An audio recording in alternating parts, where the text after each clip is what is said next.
believers have mental problems. They say a lot of Christian things.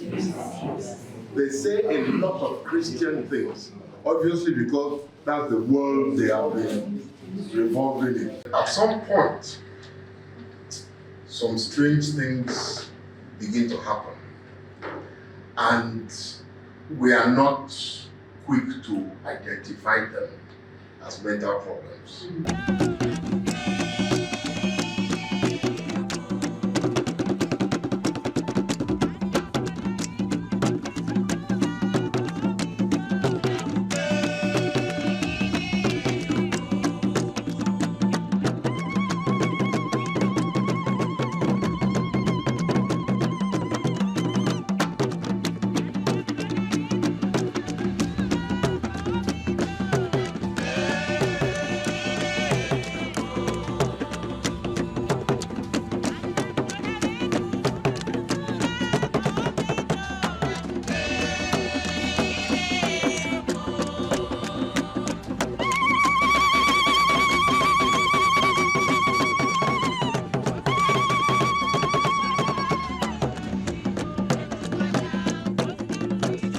I'm Nigerian, obviously. I grew up in Nigeria and I still have family there. And I think more importantly, my identity is rooted in Nigeria.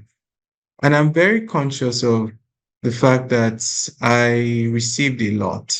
In fact, I think until you really leave your home environment, at least for myself, until I left Nigeria and years after, I didn't realize everything that that country gave to me. um, and we can talk more about that, but and I would say did it for free. For the most part, my education was very inexpensive. So my wife and I specifically, have always had the desire to give back in a meaningful and in a tangible and measurable way.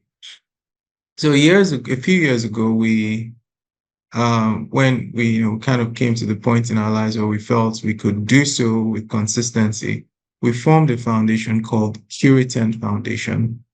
Curitan Foundation is formed with the express goal. The mission is to build a pipeline between, and this is obviously a metaphor, but build a pipeline between Nigeria, specifically the rest of the sub-Saharan African continent, and the part of the world that we live in, which is the West, to facilitate the flow of the exchange of ideas and information and resources.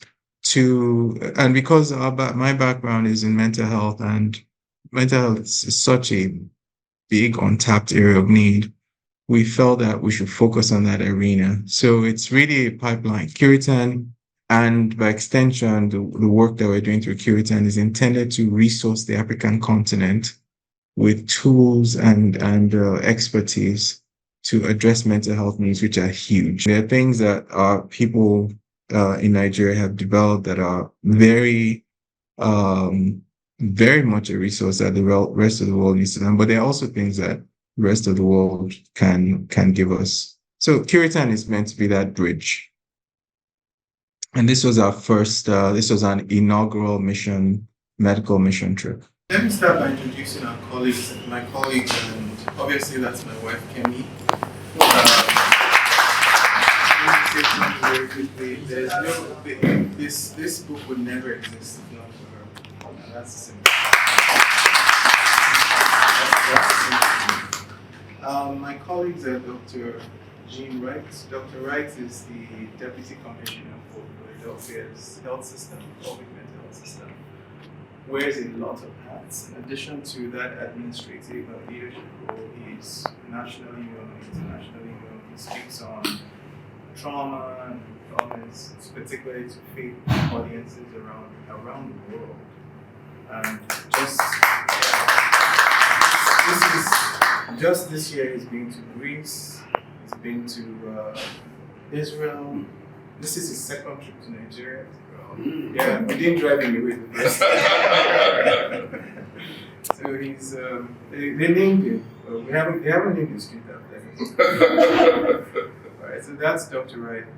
Dr. Miller is the Director of Global Training for the Beck Institute. The Beck Institute is a world-known training institution in a specific form of psychotherapy that is evidence-based for many health conditions.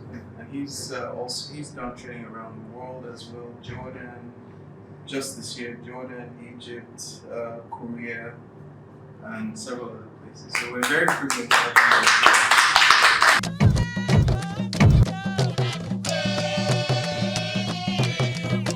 From the stables of the publishers Echoes African Magazine comes your favorite TV show, Echoes from the Valley.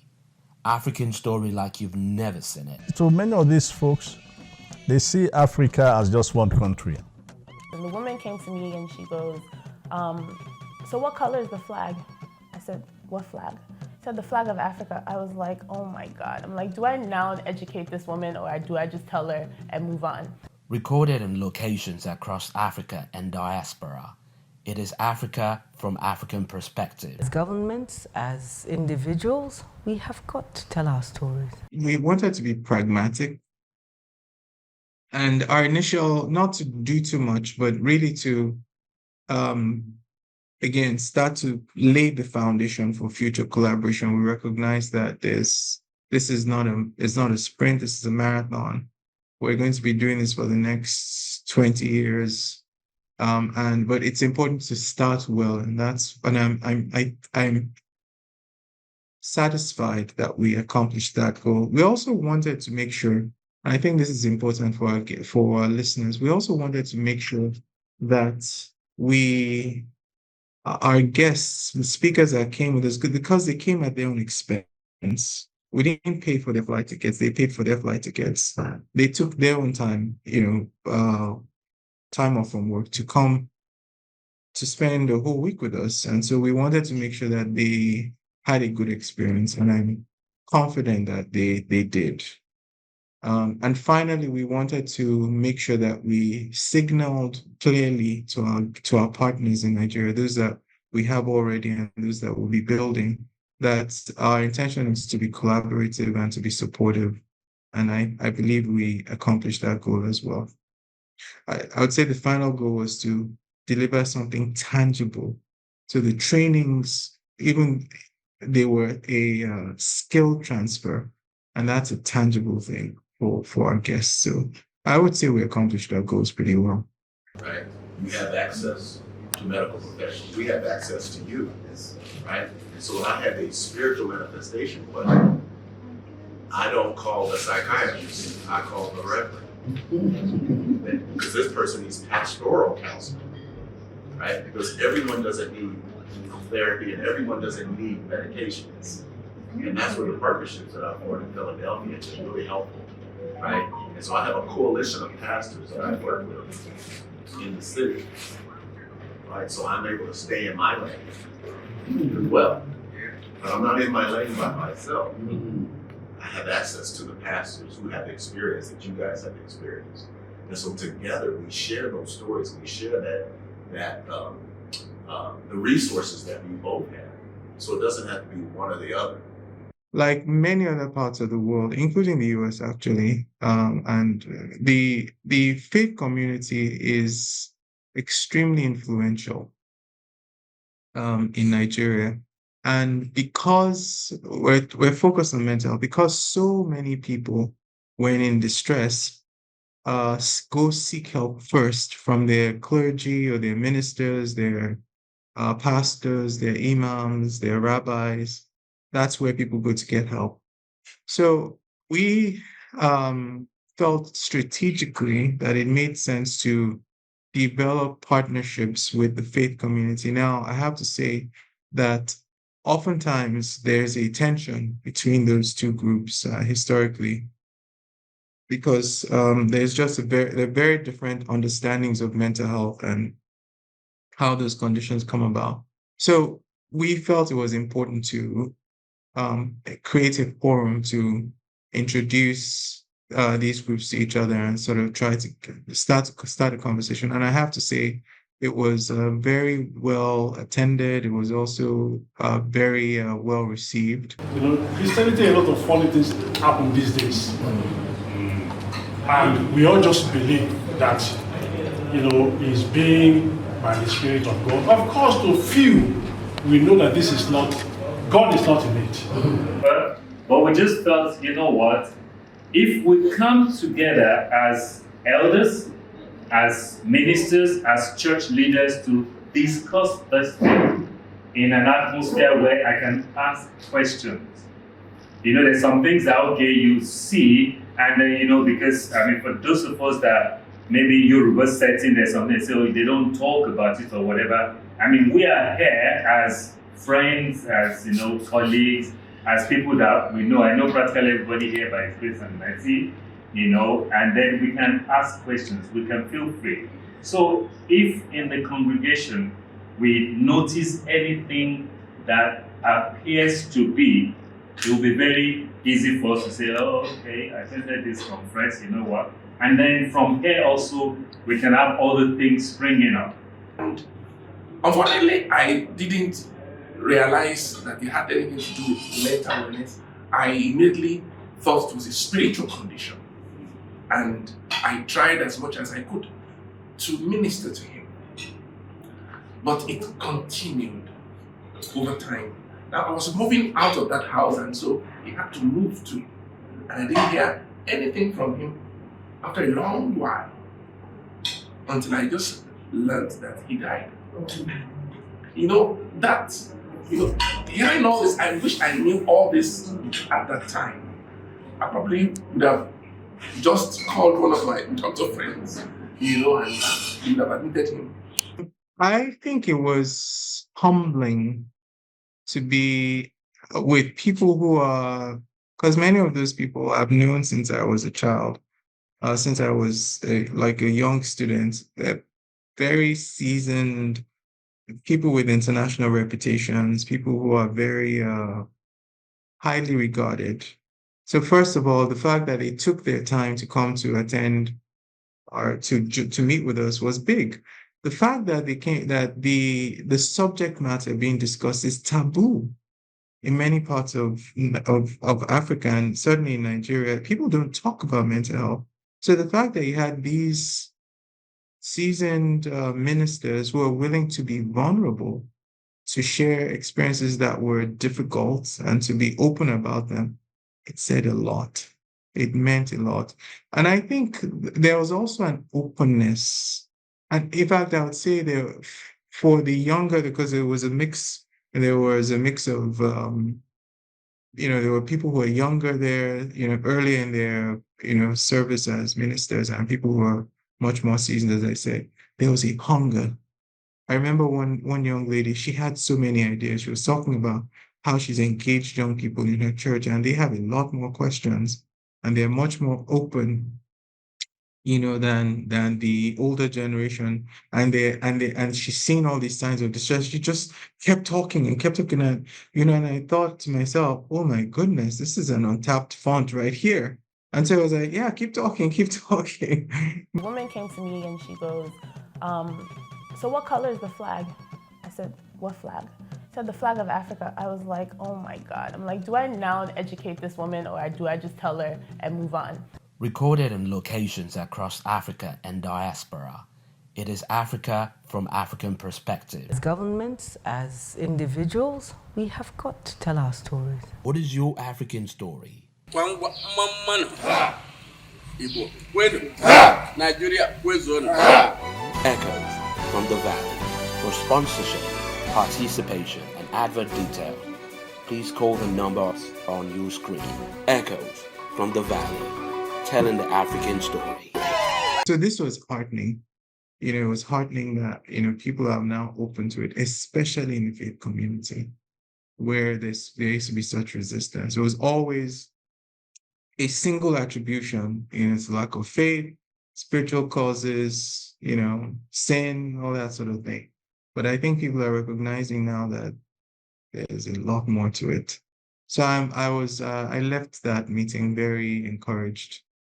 One of the products that was presented to many of the ministers was the book Understanding Mental Health, a guide for faith communities. Wonderful. And I read the book. It helped me to now put words to the things I've seen over the years in people. I can recommend this. It's so simple to digest. So simple. He brings it home. Brings it, and I was like, oh, so this is what happened to that person. So the book came out of some really painful experiences, one of which was difficult experiences, one of which was the death of a friend who we were in college together, a wonderful person, and developed this illness and died prematurely. And of course, at the time, I wasn't thinking this, but with the benefit of hindsight and perspective, one of the biggest culprits, maybe the single biggest culprit in terms of bad outcomes in mental health, is a lack of understanding, which breeds stigma, it breeds fear. So when people are afraid of things, they don't understand things, they become afraid of them. And then what they do is they try to keep it away, keep it out of their sight. So I said all that to say the book is intended the major thrust of the book is to dispel stigma. And so it's written to faith audiences, yes. So it's wrapped in language that will speak to particularly people of the Christian faith. But the core of the book, I would say 85-90% of the content is a distillation of what we understand from the study of medicine, the medicine of behavioral health, the science of behavioral health. So it covers the fundamental understanding of mental health conditions. That's chapter 1. Talks about, the biopsychosocial model, understanding the etiology or the causal factors of mental health conditions, and there are myriad of them. Genetics, environment, early childhood exposure to certain toxins or environmental factors, stresses, trauma, drugs, head injury, medication. So chapter 1 focuses on that. Chapter 2 digs into several common conditions, and it captures those conditions in the form of little stories, of little vignettes that really sort of talk about the core symptoms of common conditions. So depression, anxiety, bipolar disorder, schizophrenia, PTSD, substance abuse, dementia, autism, ADHD. These are very common conditions, which are the leading causes of disability worldwide. So chapter 2 focuses on that. Again, very simple language, very easy to understand. No jargon. It was a lot of effort to weed out jargon. Chapter 3 focuses on the way that medical conditions can cause or trigger psychiatric symptoms. So, and this is very common. So let's give an example. Many women, every month experience a dip in their mood or a change in their mental status at some point during the menstrual cycle. For most people, they can move on and still function. For some people, it's debilitating. They can't work, they can't function, so they need treatment.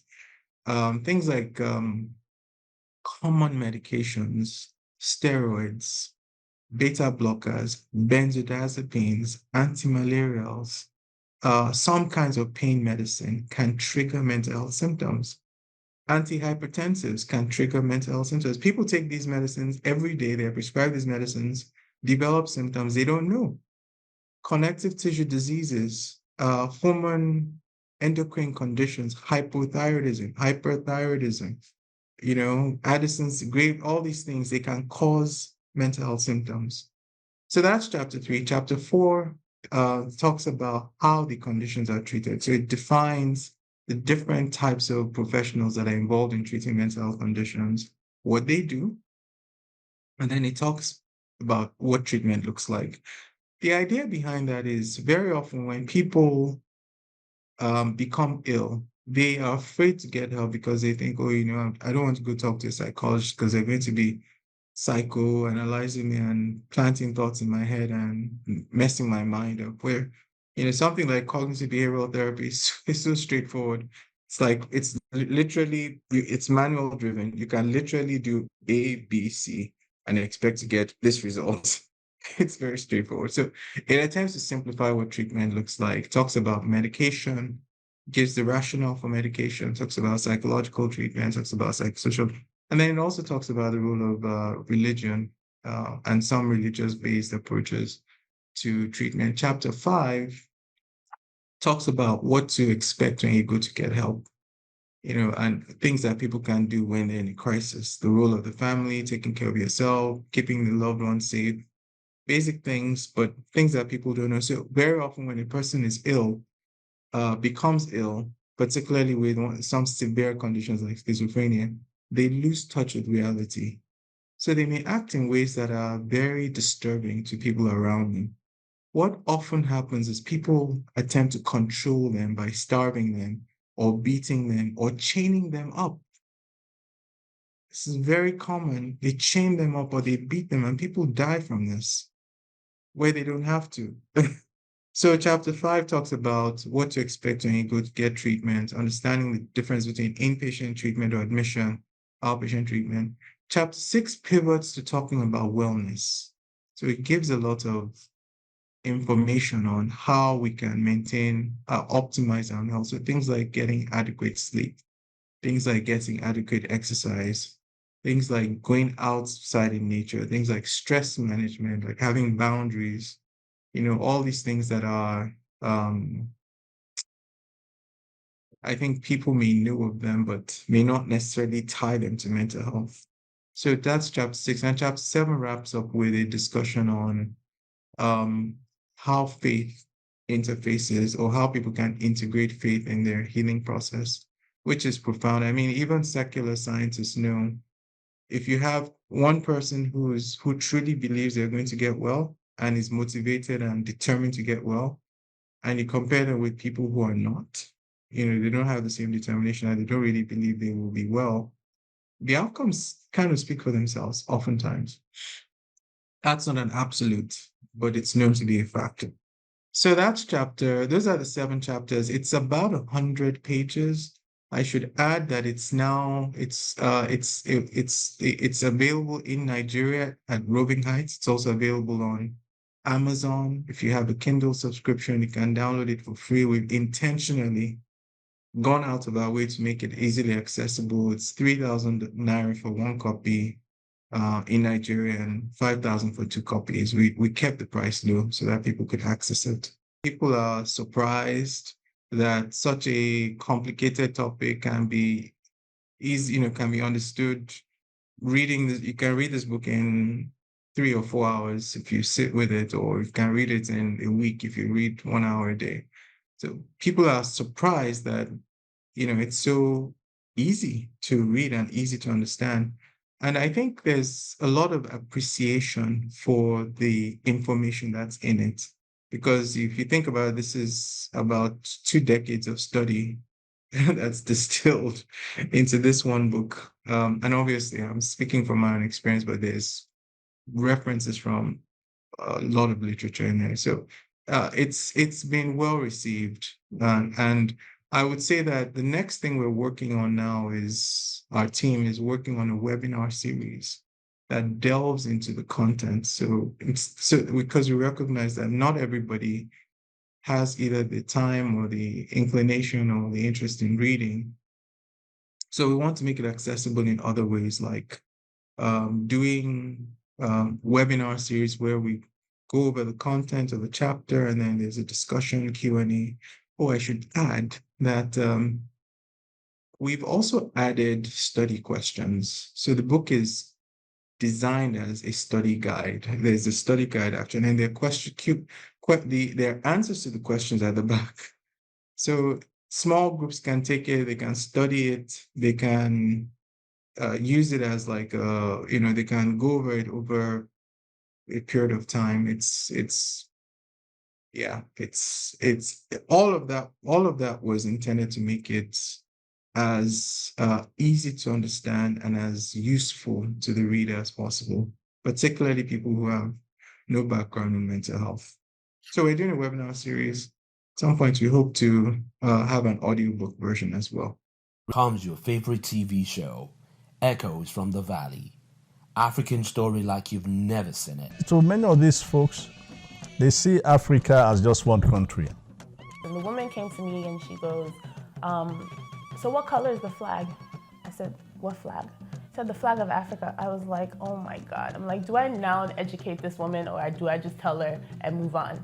Recorded in locations across Africa and diaspora, it is Africa from African perspective. As governments, as individuals, we have got to tell our stories. What is your African story? What is your origin and the history? What makes your culture and tradition unique? What are your milestones? Well, we had a pretty packed schedule, I have to say. Very, very packed schedule. And it was a full week of meetings, symposia, trainings, which again is consistent with the intent and the mission of Sentia. We also met the following week was another set of activities. So on the following week, there were meetings with senior leaders in the Nigerian military in recognition of the fact that there's such a burden of mental health issues for servicemen and their families, servicewomen and their families. So there were meetings with them.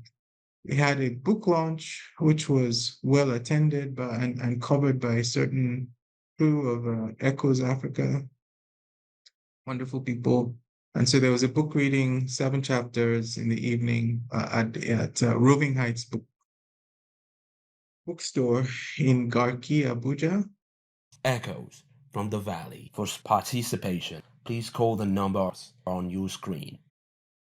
Echoes from the Valley, telling the African story. I think different sectors are getting it. So I think the faith sector is starting to wake up to this. Many, I can speak somewhat to some of the Christian faith congregations. I know some of those groups sponsor people to treatment. They operate recovery houses, places where people can get substance abuse treatment and so on. So I'm aware of those sorts of efforts. But then you have other, segments of society that cling to those old beliefs that, think if a person has a mental illness, you need to beat it out of them. So they go chain the person and on all of these things that are just harmful. So I'd say it's a mixed bag. I see much, compared to when I started 20 plus years ago, there are clear signs of progress, but we have a long way to go.